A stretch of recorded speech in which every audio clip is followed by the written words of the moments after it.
my people, and if you're watching live, checking us out on YouTube, or listening on your favorite podcast provider, you are most definitely my people. Welcome to another episode of Botched and Share Shots. I am your host, a chef by trade and a mark by choice. I am the Will Gray, and joining me tonight is an Indy star blowing up the Northeast region, Mr. Joe Ocasio. Joe, how are you? Dude, I'm doing fantastic, Will. Thanks for having me on the show. I appreciate it. Man, I'm super hyped to have you. Let's kind of start at the top. I always kind of Sure. start all of these things the kind of the same way. Where did wrestling start for you as a fan, and where did your wrestling start for your training as a professional wrestler? All right, so yeah, oh, sorry, I got in everyone's way there. Yeah, so wrestling started for me as a fan at 7 years old. Um, I'll never forget it. My parents weren't really wrestling fans necessarily, but Mike Tyson was going to be a part of WrestleMania 14. They both were very, very well. My grandfather was a boxer on my dad's side, so he was very into the world of boxing. Kind of had to see what was going to happen. And little did they know I was going to be enamored by the characters and the athleticism and kind of fall in love with this world. So that's really the pivotal time that it started for me.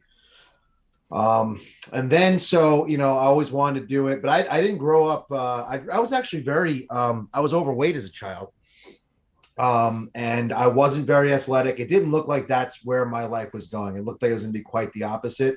And I still struggled for a couple of years after that, where I was kind of getting more heavy and more heavy. And then it was early elementary school. I want to say I was in late fifth grade. There was like a wrestling club, and it was for they called it the Jets Wrestling Club. I went to East Meadow High School, and so it was at the high school. And one of the assistant coaches helping out all the kids was a guy named Coach Pasquarelli. Just so happened to have roomed with Kurt Angle in college.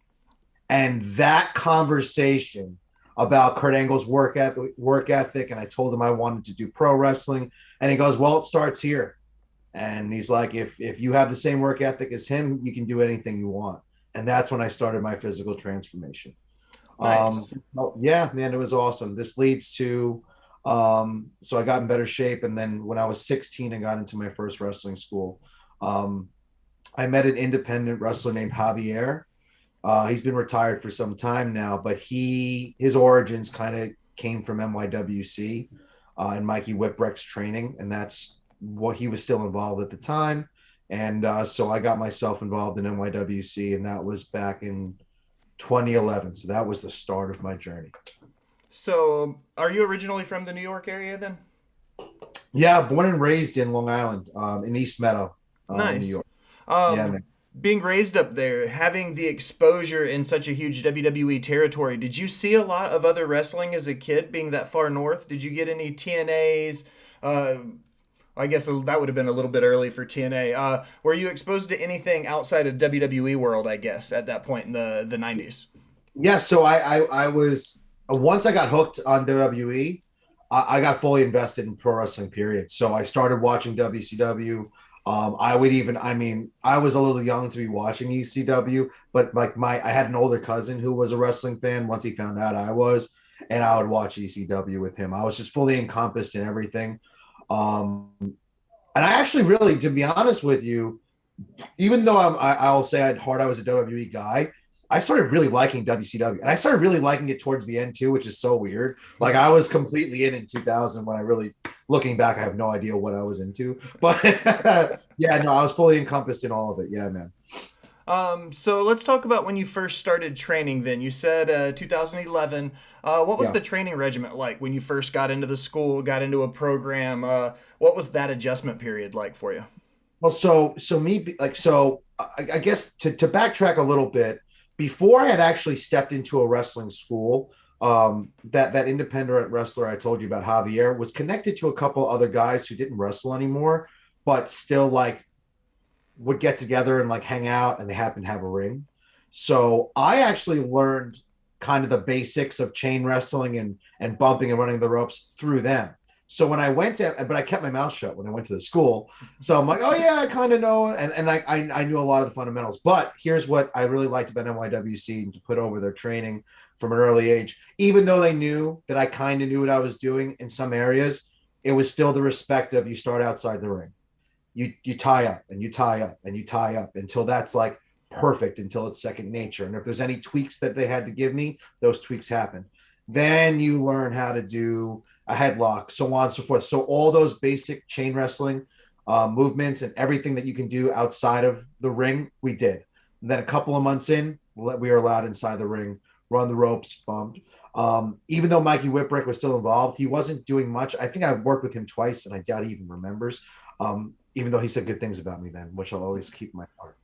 Crusher Dugan, God rest his soul, he was trained by the Malenkos. Fantastic human being, an amazing trainer. I came from the amateur side of things, so he knew a lot of the stuff that complemented that.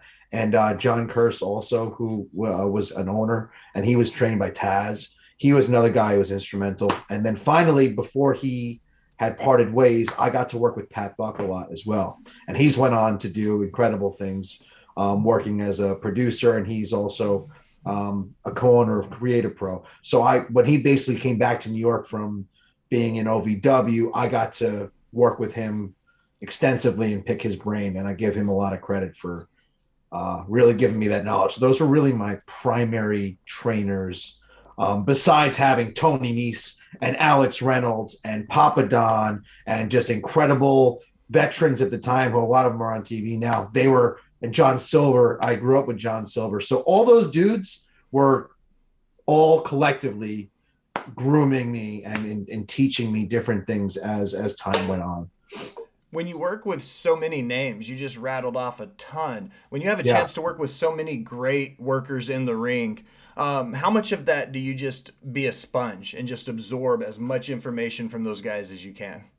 Dude, like, and I'm probably missing some, just, and there's, and I don't, no disrespect to anybody, just to say that, but yeah, it's just keep your mouth shut and keep your ears open. I love different, what I love about pro wrestling, it's perspective, it's subjective, not objective. So you can hear something come from someone's mouth and it can completely change the direction of where you think things should go. So I always love that about this industry, and hearing those different little things. And I was even though it's hard to I think you hear less is more, and you hear that early on. But I was always fascinated by the idea of less is more. Like, what does that mean? Now I get it. But even though I might have not got it back then, I always loved to get the perspective of people saying, no, you shouldn't do that much. Just do this. Trust me. And I would listen to, like, I'm a big shoot interview guy. So I would listen to shoot interviews back I like the old school ones. And I'd listen to, like, Shawn Michaels was talking about how he always wanted to move during double downs. And Pat Patterson was like, no, don't move. Trust me. And he's like, this guy's crazy. Like, they're going to go silent. And he's like, how it worked.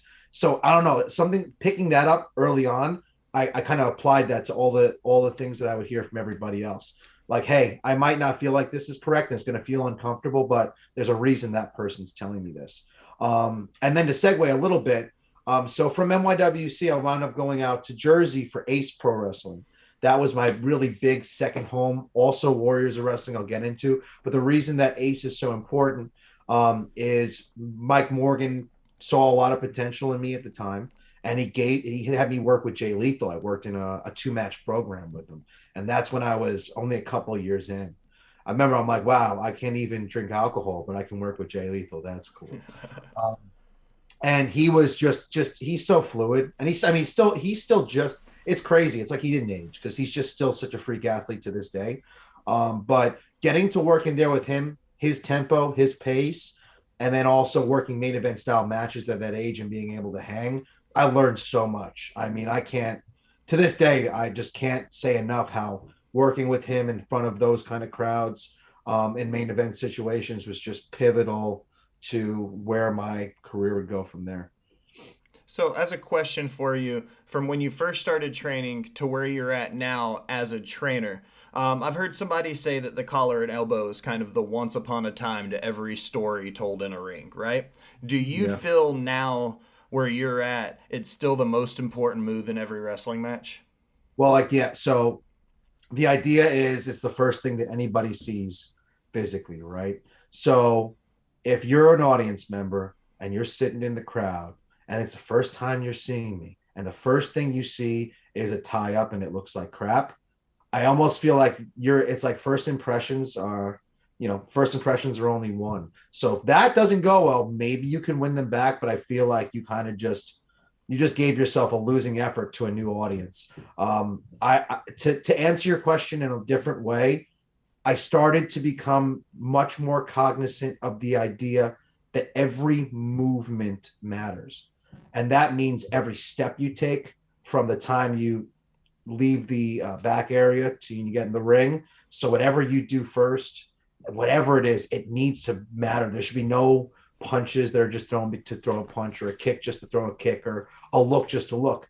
Everything should be dialed in for a reason that the fans can digest it and go, okay, maybe the other stuff isn't, but I feel like this guy might be legit. And if I can get you for 1 second to just think, oh shit, I don't know, am I allowed to curse? Yeah, absolutely. I've got the E for a reason. If I can get one person to go, oh shit, no, maybe he's a little off on, then I think I did something right. So I guess I just kind of gave you an indirect question back to, yeah, no, tie up, chain wrestling. If that looks phony, if that looks like you're just playing with your nephews or some shit, yeah, you screwed yourself. So tying up, getting into aggressive grappling, that's so important to set the tone.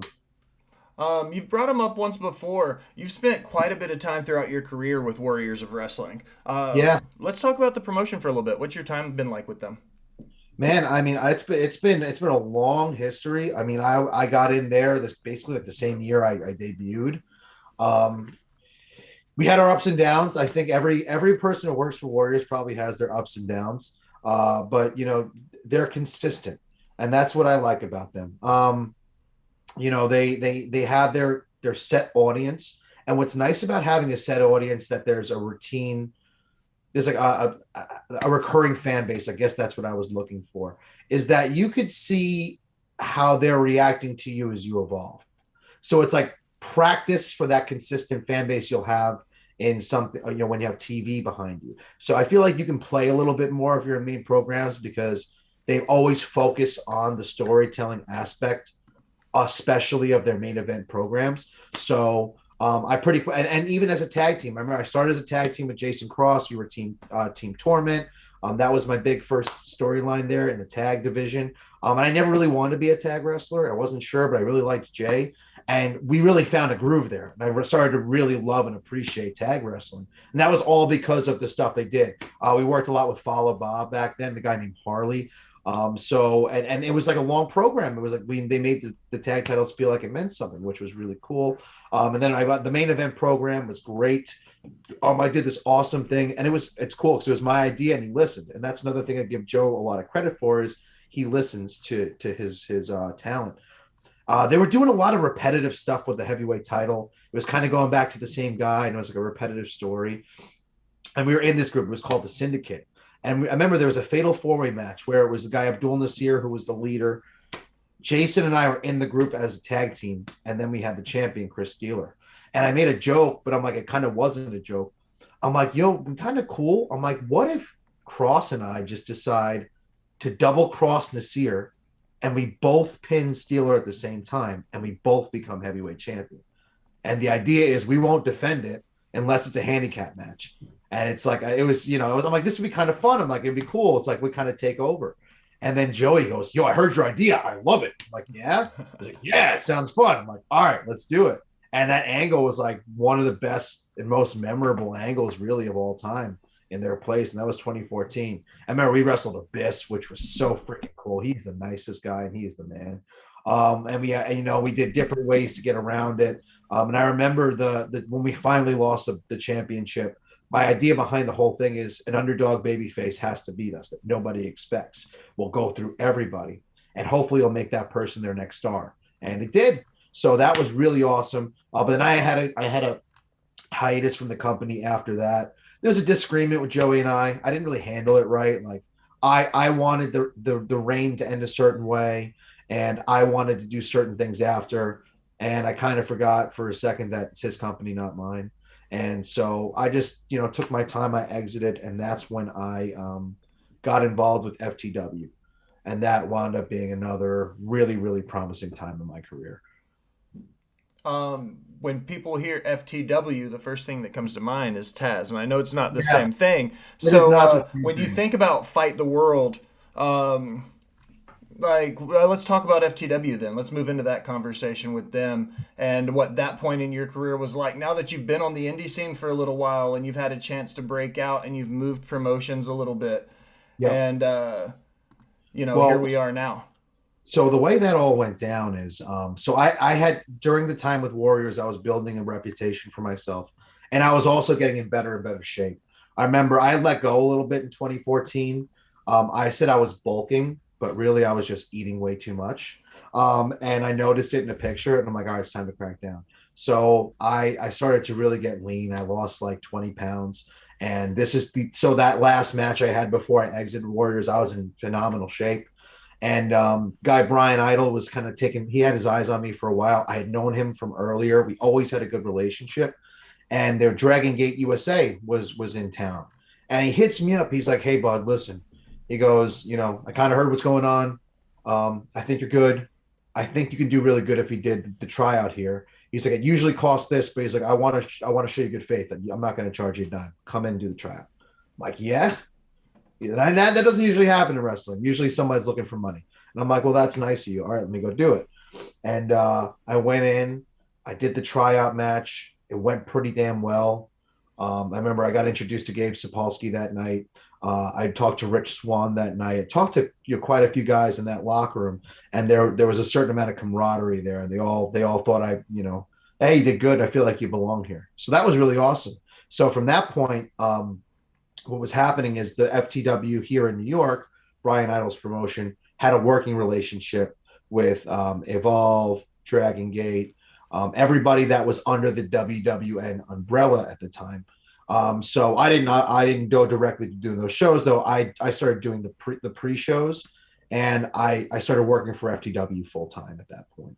And I took over their Long Island branch wrestling school. Matt Stryker was also involved as well in Queens. So it was really cool. I got to kind of give back a little bit. I started as an assistant trainer, but pretty soon I was kind of running the Long Island branch, and we had a really good school, man. We had over 20 students at one time. We ran all the local shows, and the way what would happen is we would work. We'd have our show, and then Evolve and run after, and that would be consistent, or whether it was Dragon Gate or whoever it was. So same building, we would do like the matinee, they'd be on at night. Um, and that was going great. I was having really great matches. I wrestled Anthony Gangone. He's another independent guy who's fantastic in that ring. I remember working with Joey Janela a lot. I worked with AR Fox. I was working with Smiley from House of Glory. I mean, JT Dunn. So there's just like a list of really, really quality, high level talent I was working with at the time in the main events for FTW.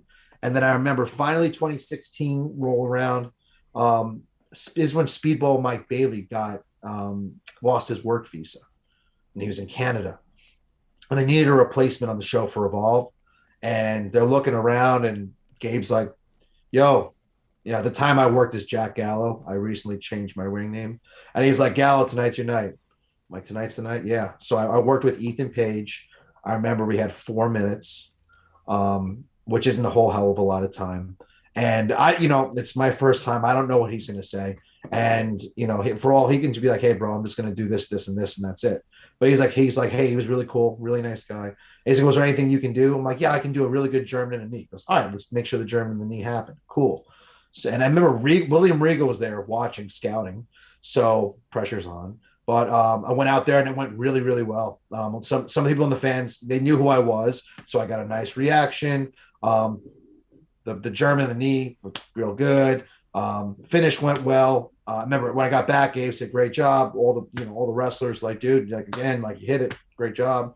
Regal pulled me aside, and he gave me feedback on little things to do better, which I want. But he goes, "No," he's like, "Overall, very impressive." He's like, "I didn't know who you are, but now I do." So I was like, effing ecstatic, right? Then like the next day, I emailed the WWE about tryout or something, and they go, "Hey, we'll bring you in next month to assess you. We know who you are. We'll come in. You'll be an extra spot, but we'll bring you in." So I'm like, all right, looks like things are really going in the right direction. I remember I went to the wrestling school and I was teaching a couple of kids basic clotheslines. And this is, I think, March of 2016. Yeah. And all of a sudden I hear a loud pop like this. And I thought like one of the boards hit me in the back of the leg. I'm like, yo, what just hit me in the leg? And I'm like looking at the students that are staring at me like something just hit me in the fucking leg. What was it? And I went to step and my foot like gave out. So Oh. it turns out, yeah, my Achilles tendon snapped. Yeah. So that sucked, dude. Because it's like all this stuff is finally starting to happen. And my momentum isn't at a point where it's like I'm this established guy. It's like I'm just at the cusp of maybe becoming a full-time performer for Evolve, maybe getting a tryout, at least starting to become an extra guy. So I went and it's like they're like, yeah, it's probably a year, maybe longer if you even come back. Because listen, they don't know me from a hole in the wall. It's not like I'm not like I'm in the NFL and I'm guaranteed a return. But they're like, I'm like, well, how fast can I do it? They're like, I guess, some people come back in 6 months. All right, word, 6 months. So I got fucking determined. I PT'd every day. I worked out every day. I mean, I really didn't let anything deter me mentally at that point. I'm just like, all right, like I'm going to get better. I'm going to get back in. So like 6 months to the day of surgery, I get the all clear. Doctor really couldn't believe it, but I was good. I was good enough to do everything I would needed to do. I get some comeback matches together. It seems like everything's still kind of all right. And then I'm preparing for my return match. I'm doing a deadlift, and all of a sudden, I hear another pop. And it was my right bicep tendon snapping. And that's like another 6 months. So at that point, not only was I just like mentally in a terribly dark place, like, that momentum I built was basically gone. Like I remember a friend of mine said you could basically have to start from square one.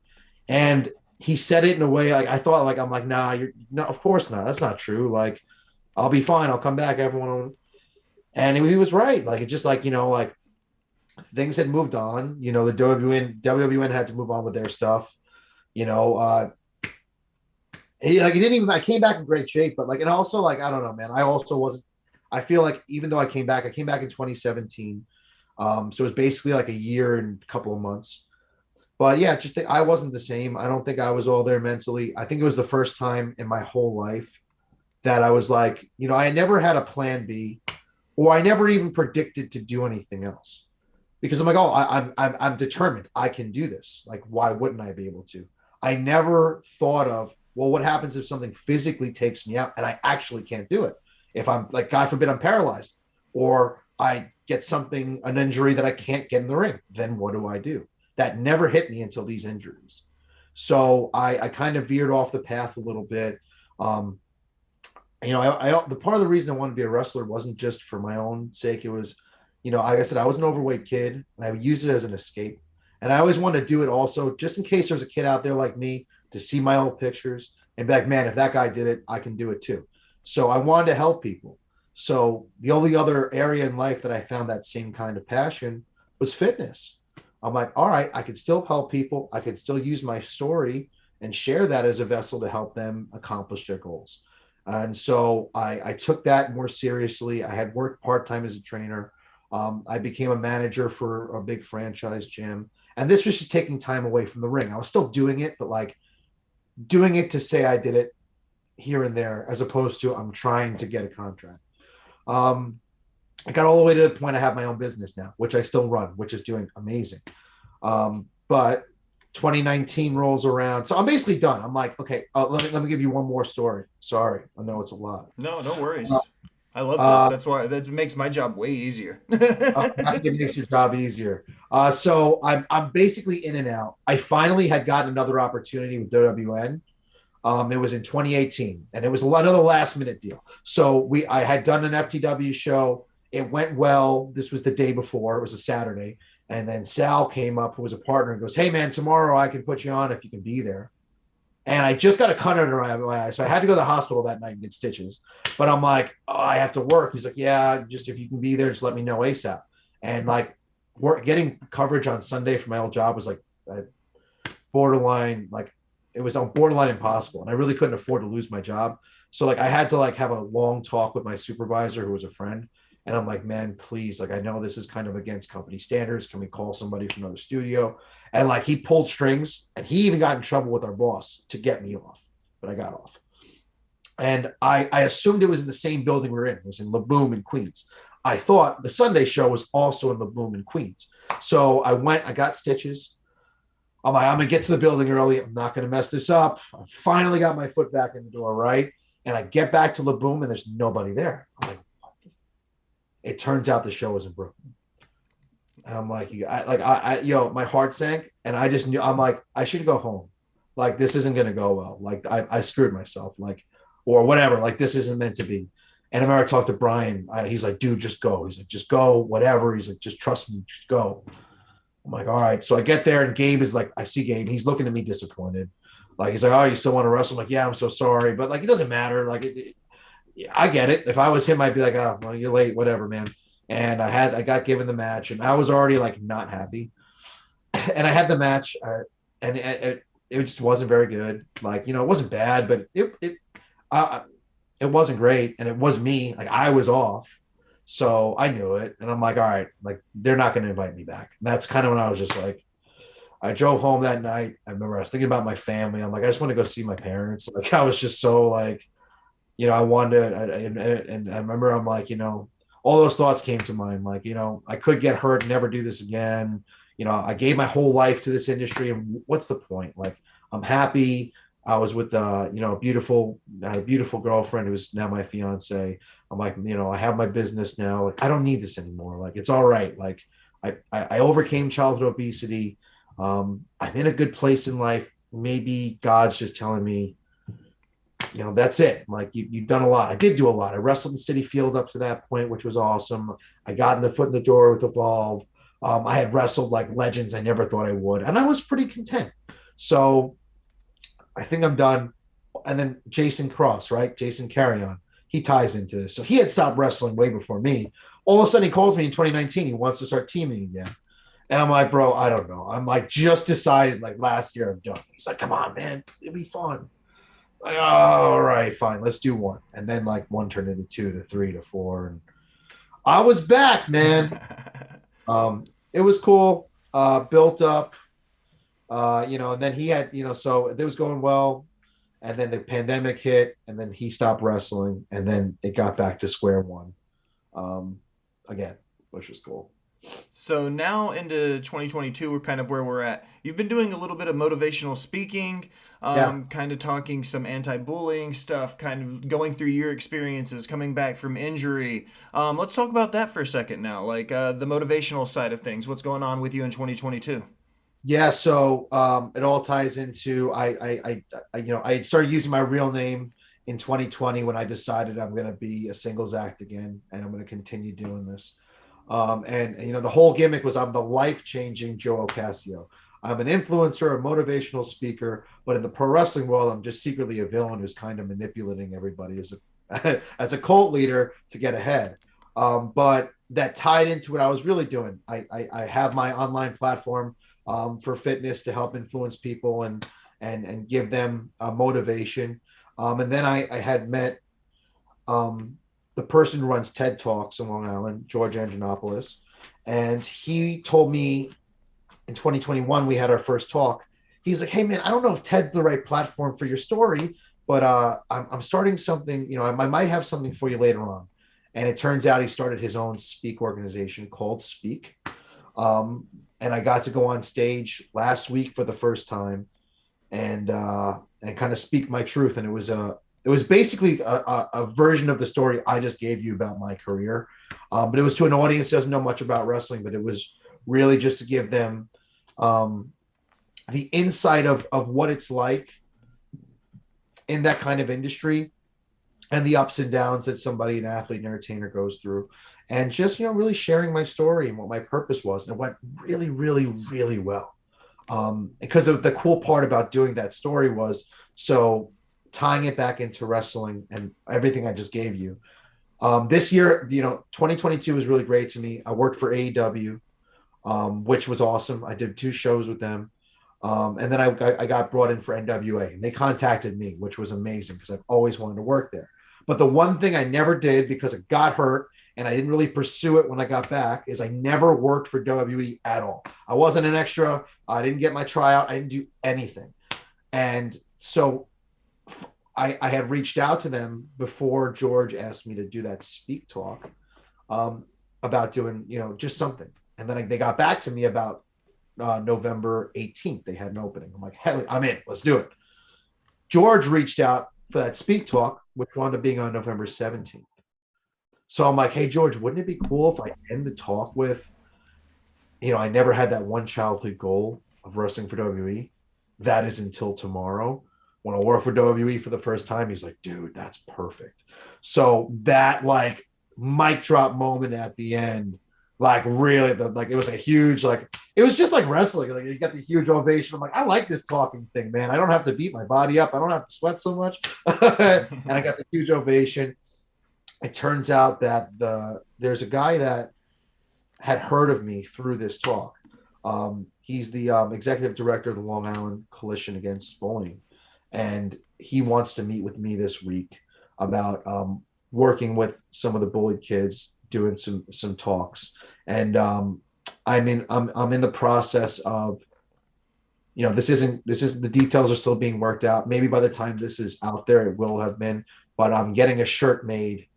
So let me get into the final part of the story, because this will all tie into what happened. So I did SmackDown, and I talked to Tyson Kidd. We had a really long talk. I knew a lot about his neck injury because of my work in fitness, and we just kind of got into a deep talk. And there's, we're talking about, well, how do you get a contract? Like, what is it? He's like, listen, man. He's like, there's no direct path like doctors, right? Like he's like, you go to school, you do what you gotta do, and then you're a doctor. Like it's like, here he's like, Braun came from powerlifting. Like that's really where his name came from. And he's like, Shayna Baszler is in UFC, and that's where she established herself before. And he's like, so I don't know. He's like, if there's anything you can do to stand out outside of here, that might help. And I'm like, well, I've been sharing my story a lot. He goes, yeah, keep sharing your story. So that night I found an old picture of me. And this is a real story of when I was like 9 years old. And I was almost at the worst of my being overweight. And I'd given a presentation in school, and I was wearing a Rock shirt. And I remember, like, I said at the end of my presentation, one day I'd work for WWE like him. And I'd like, all the kids are just bullying me, like, whatever, you're a fat loser. It's not going to happen. You're not going to do any of that. Whatever they said, I don't remember. I just remember they, said nasty things to me, but I never forgot it. I'm like, okay. So that night, I'm like, I got home from SmackDown. I'm like, man, I did it. And I'm like, let me just put this tweet out. So I put out a little tweet that was like, hey, telling that story. And finally I did. And I tagged The Rock in it, not thinking he would actually ever see it. Like, I tag people sometimes here and there. You never expect anything. And all of a sudden, like, my phone's going off and it's getting retweeted a lot. Oh, that's cool. I'm like, I guess it touched a lot of people. And remember, this is true. I said this to myself. I'm like, if this touches anybody and they message me, I'm going to answer everybody, because then I'm being a hypocrite if I don't. And I want to practice what I preach. And I got like 4 or 5 messages. I talked to every single person who messaged me. Then the next day, I had one of my baby cousins' birthday party, and all of a sudden it says Dwayne Johnson replied. I'm like, oh, cool. Rock's fan account replied to my story. And sure enough, it was him, man. It was cool. And he said something really nice to me. It was very touching. I can tell he read it. And that like just kind of blew up like wildfire. And I remember I reached out to Tyson Kidd. I'm like, dude, I took your advice. I would have never put that tweet up if I didn't talk to you.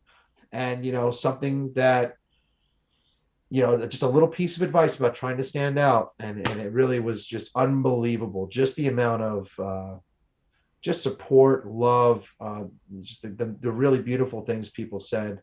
It was really overwhelming. So the reason why I wanted to give that last tidbit is I got a shirt made that is very similar to the shirt I was wearing as a kid. Instead of saying The Rock, it says Long Island Landmine, same pose, all that stuff. And I'm going to be donating all the proceeds to the Long Island Coalition Against Bullying. So I'm working that out, which has been it's really rewarding, man. I'm by no means a rich man, but I want to give back to the cause, and I want to help people the way I said I always was going to. So it's the first step in doing that. All right, Joe. Well, this is the easy part for me. I always close all of my interviews with 5 rapid fire questions. I've got yours queued up, ready to go. You ready? Yeah, man. Let's do it. What's your favorite food? Oh, steak. Steak's always a solid pick. Oh yeah, man. What's your favorite venue you've wrestled in? Oh, damn, that's hard. Barclay Center. That's a good one too. What's your Mhm. favorite finisher that isn't yours? Ooh, that's another good one. I have always really liked the Tombstone pile driver. Solid pick. I always go, my favorite finisher of all time is Jerry Lawler's pile driver. When you look His at is, where wrestling was in the 80s, that pile driver meant something. In Tennessee, they made it illegal at one point. You know, it was yes. such an elaborate Isn't that story after built. Kaufman? It was right Yeah, before the Coffin thing. The Tennessee Commission made it illegal right. to be used, so he started doing it as a heel tactic so he could, like, use it to get over because it wasn't allowed anymore. I loved the story behind that pile driver. He's Uh, fantastic. what's your favorite movie? Hit with these. All right, classic for my. There's a couple. That's why it's so hard. A Matrix always really got me, man. I love the Matrix. I love the idea behind it. Keanu Reeves shares the same birthday as me, so privy to him. But there's a recent movie that I absolutely love. If you haven't seen it yet, called Everything Everywhere All at Once. It is phenomenal, worth your time. Unbelievable storytelling. Jamie Lee Curtis is a wrestler in part of the movie. I'll let that sink in. Definitely worth your time. But yeah, I think those two I'll give to. It hits me in the top of the head. And what is on your playlist right now when you're in the gym working out? What's a couple artists you're listening to? So I have my own theme song I use on the Independence, Lacuna Coil Benevacium. I love them. I love Lacuna Coil in general as a rock band, and when I work out, I like to listen to rock music. But I'm going to give you a fun fact I don't tell a lot of people, especially in interviews like this. When I work out, I actually don't listen to music that much. I listen to podcasts, even when I'm doing intense, aggressive workouts, because my workouts are aggressive.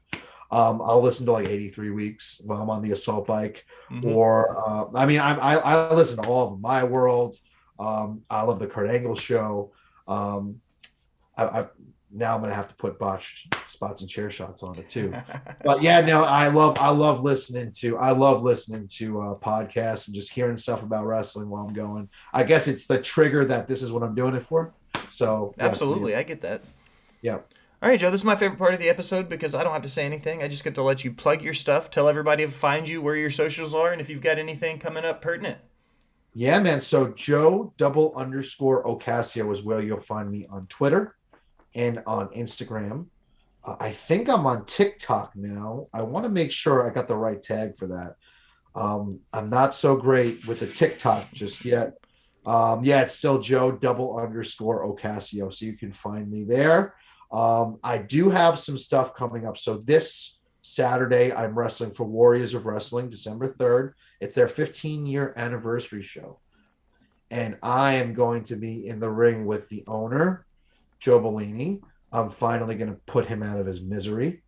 I can't wait for that. It's definitely worth your time to check out. December 10th, I have Project Codename Wrestling. That's in New Jersey. I'm wrestling Steve Scott. I have never wrestled Steve Scott. He's another veteran, and he is awesome. And I'm really looking forward to kicking his ass. So December 10th. And then December 16th, Remarkable Wrestling is in Queens. I can't tell you what's happening yet, but let's just say I will be in the main event. Excellent. Joe, I appreciate you stopping by and chatting about some wrestling, man. Oh, dude, thank you, man. I appreciate the platform. I hope my story touches somebody and helps somebody out there. So thank you for giving me that platform. I appreciate it. For Joe Ocasio, I am the Will Gray. Thanks for stopping by and listening, my people.